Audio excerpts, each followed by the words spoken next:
Well, so you have decided to buy this game. Congratulations. Get ready for a ball of fun.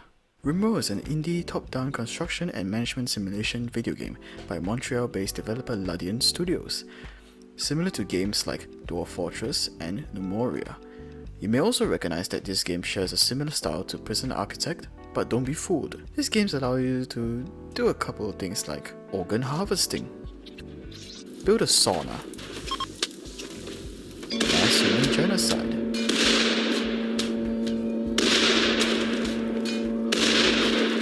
build human terminators, become a Mexican drug lord, Cannibalism? and other frivolous things that don't matter. Until the floor becomes red. So let me take you down your path and guide you into becoming a decent Rimworld player from now on. We'll start by selecting a new colony, and we'll go for the default crash landed scenario. Let's click on that. As of Rimworld 1.1, there are 3 AI storytellers with 6 types of difficult settings. Cassandra Classic creates story events on a classic increasing curve of challenge and tension. She'll push you to do the more dangerous things, but give you breathing room at the same time. So as you go on and on into the game, things get progressively difficult, more difficult basically. Meanwhile, Phoebe Chillax is more of a, as her name implies, she's a very relaxed storyteller, so she gives you a lot of breaks, and it's a very relaxing experience to play with her. However, in between, there are huge spikes of difficulty and troubles equipping your pawns with, your pawns will just go through a lot of trouble once in a while. So she's a recommended AI storyteller for beginners. And the last one, if you want a bit of spice, is Mr. Randy Random. He will, as his name implies also, he is a random storyteller and he will not be merciful. He'll do any random kind of scenarios and he'll make sure he keep you on your toes. So, as a beginner, I would suggest that you click on Miss Phoebe Chillax and you start off with Community Builder. Or if you want a bit more used to the colony simulator management game, as of the tooltip, it is recommended for experienced strategy gamers. So if you are experienced, choose Adventure Story, but if you are not, Community Builder. So you click next, and we will randomize the seed. You can put in anything you want. It generates worlds based on what you want, and keep the global coverage to 30% if you do not want the. Basically, what this means is how much of the world you're going to generate. And if you're a beginner, just keep all of this as per normal, sparse, crowded, everything normal. So you just don't change anything. So now we are here, and as you can see, it's loaded 30%. Where do you go from here? Okay, so let me guide you on here. So in Rimworld, there are 12 types of biomes, ranging from warm climates to about cold climates. I'll link the wiki down in the description below so that you can check it out yourself. So there are 12 types of biomes: temperate forest, temperate swamp, arid shrubland, boreal forest, cold bog, tropical rainforest, tropical swamp, desert, tundra, extreme desert, ice sheet, and finally sea ice. And yes, the scarier it sounds, the harder it is. This game can sometimes be really sadistic on more extreme biomes. All of these 12 playable biomes in vanilla have unique traits and properties, and as an absolute beginner, I would really suggest that you either do temperate swamp or temperate forest. Like here, temperate swamp or temperate forest. The temperate forest, or temperate climates as you will, has trees, a lot of trees, so that you can chop down wood, and he has a growing period of all year round. Well, most of the things have all year round. So before you go in, you need to check here. Make sure it says 60 out of 60 or all year round, or make sure that this number of days is a lot, so it can give you time to grow food or something. Even though it has a lot of trees and other things, don't get too cocky and start building your wooden fortress. Okay, so now we'll go on to creating our characters. When creating a character, you will want to make sure all of your stats are covered in your 3 colonists. So that will be construction, cooking, plants, crafting, medical, intellectual, mining if your map is mountainous, because it would be important to mine out your base, or else, oh well, yeah. And finally social. Social helps you to get better trade prices and recruit prisoners faster. For combat, the recommended start would be that you have 2 colonists that are good at shooting. So as you can see, Robin here, has a shooting of 11, while Amos, he has a shooting of 6. Yeah. So 2 colonists, two colonists with okay shooting, decent shooting skill, and while the final colonist, so in this case it will be Mel. Mel has a melee of 4, so she'll be our melee character for this. Yeah. And also do note, if your character has these flames on the left hand side of the skill, these are called burning passions. So burning passions allow the skill to be increased faster, and as well provide a mood boost. So as you can see, Mel right here has a slight burning passion for construction. While you can find here, we can find Amos right here. He has a burning passion for mining. So if he does mining, he will gain a mood boost from it as well. And also finally, as you can see at the bottom, you can see the overall team skill. So basically what it does is it adds all of them. It basically compares the higher skill and which person is missing out. So our team right here basically is very decently skilled, but however they are lacking in plants and medical, which is very important. You can roll or re-roll characters by pressing the randomize button, and it will give you a whole other different character. However, when you're choosing a character, I suggest that you do not have a character with any addictions or major health consequences.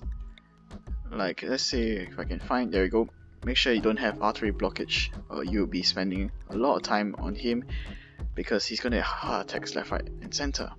Okay, so we've chosen our colonists. Let's get into the game. Okay, so now you're in game, and as you can see, there's a pop-up right here. It's telling you, it's basically a story, but if you want to read it, you can do so. So you're in game. What do you do now? Well, as you can see, if I just release the play button, let's go. As your colonists land from their escape pods, they will drop items along with them. So in the default scenario, you drop off with at least 50 survival package meals. These are meals that can be eaten anywhere and they will not deteriorate. They will not expire, they will not spoil. So you start off with 50 meals, 30 medkits, armor, revolver, rifle, flak pants, which is basically armored pants, 800 silver plus steel flak helmet, which is a very good helmet. You must put this on your melee character, and your plus steel knife. Yeah, and some amount, around 300 wood, and around 250 steel. I don't know why I have 252, but yeah. So things will be random as it comes. So how do you equip your survivors or your colonists with items? Okay, let's see. We have Trev Austin. So since his melee is 5, we will want to equip him with the plus steel knife. So what you do is select him. So you click on him, left click on him, and right click on the knife to equip it. Yep, there we go. Yeah, let's play.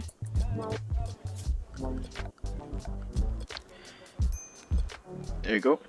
And as you can see, some of the items have a cross, which means they are forbidden.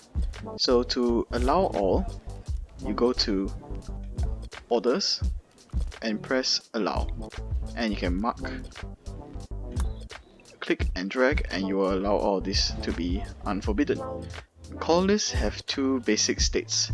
One is when they are in free mode, so they will do their work as needed.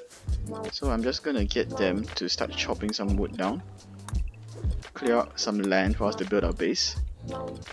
Yep, so this is the mode where they are in. Working mode, so they will be cutting down trees, researching, and so on and so forth. And this is the combat mode, when they are fighting. Let's see if we can find an animal anywhere. Okay, we're getting all our colonists. So you can, in this state of attack, or defense if you will, you can right click on the target to either fire at him, or you can click here and click onto the target you want to fire at. So as you can see, Birdie will fire and boom! Damn, it's a headshot. Yep, it's a headshot. Nice. So after you have landed, you would want to press the work tab, which is this tab on the bottom left corner. And you can see that there's these ticks right here. So if you tick on it, it will be basically, you will allow the colonists to do it. Yeah, so currently all my colonists now are set to it will automatically set to things that they are good at doing, which is above a 5 skill, if I believe so. Yeah. So these are pretty self-explanatory if you ask me. So there's this button on the left hand corner which is called manual priorities, and basically what manual priorities mean is that 1 is top priority, while 4 is the lowest priority. So this way you can set people to do their tasks. Then afterwards, if there's no orders left, they will do the secondary tasks. So if I can explain, Hermes has currently a 1 in mining, and yes, so if he managed to finish mining out, let's say this stone chunk right here, he will go to his secondary task, which is either smithing or tailoring. Yeah, if there's orders for those. If there aren't any orders for those, he will drop down to number 3, which will either be hauling, cleaning, or researching. And if there are none of those, they will drop down to number 4, which is crafting. Yeah, so this is what it means. So it is advised that you spread out the workload of all your colonists so that things can be done more efficiently. And if you do get more colonists, like let's say if you get about 16 people over here, you can assign each person to be a specific do one specific task. So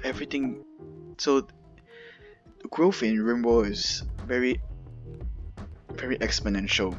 So the more people you get, the more things you can do. When you have more people, you can dedicate one person to do research, one person to always be cleaning, one person to be always hauling, etc. The next thing you also want as well is that you need a farm. So my suggestion for plants to grow is generally rice is the way to go.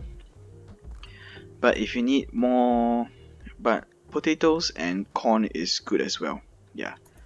And if your grower is minimum skill 5 of plant, the plant skill minimum 5, you can grow some strawberry plants because they can be eaten raw as well. Yeah, so that's an added benefit. And if your planter is minimum skill 8, grow heel root. Heel root is one of the most important resources in the game, as it is basically a med kit. It is a grower med kit, so it's best to just grow that if you can. But if you can't, then it's okay. You have to get your medical needs otherwise. After a few days, you get a prompt giving you the chance to name your faction and the name of your colony. So you can either press the randomize button, which will give you a random name, and some of the names are quite cool. Yeah, but I have named my faction the faction of the chicken wings, And this colony is called Soylent Green Farm. So there you go, now you have a functioning starter base and you are ready to start your life on the Herald of Rim. Let's see how long you last. Good luck.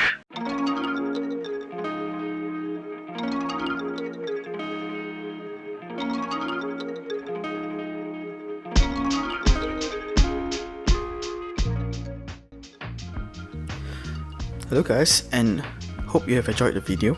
If you do have any questions about Rimworld in general, just give me a comment down below, or you can drop a message into the Discord below. Yeah, so if you do have anything you want to tell me or ask me, you can message me down there. Thank you.